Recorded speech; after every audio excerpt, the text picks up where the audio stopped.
The other thing that you see in these woke jurisdictions is the election of district attorneys, usually funded by large contributions from leftist billionaires like George Soros.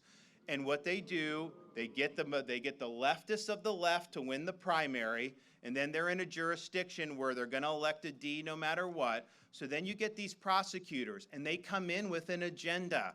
And their agenda is they don't like the criminal justice system. There's a lot of laws they personally don't like, so they take it upon themselves to pick and choose which laws should be enforced and which laws should be ignored. But you know, if your position is you don't like a certain law and you want to do something about it, the proper response for a prosecutor is to resign your office, run for the legislature, and then try to change the law. You don't get to veto laws you don't like as a prosecutor. You don't have the right to be a law unto yourself. And so we see these big city prosecutors who've been put in.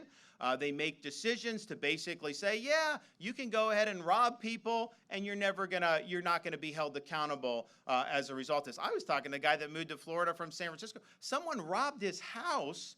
They called the police. The police go out there and said, well, we can file the report, but they're not going to pursue it. I'm like, you're robbing somebody's house and they just let that go? No wonder the quality of life is now in the toilet. In Florida, we let it be known that we have no tolerance for prosecutors who are not going to enforce the law. Prosecutor in Florida says that they're going to ignore laws or nullify laws, then we will take action. And in fact, we had one in Tampa who announced that he was not going to enforce laws that he disagreed with, and so I removed him from his post in Florida.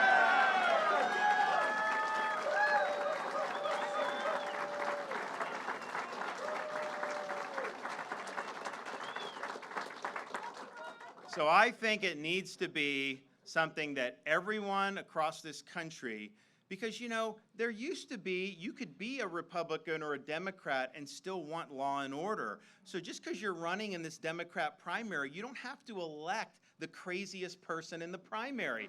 So we need to start having an agreement that we're going to enforce the law, and we're not going to let people get into these positions as voters who are taking it upon themselves to nullify the law. If you just did that, you would see the crime rate drop in all these major cities. Trust me on that one.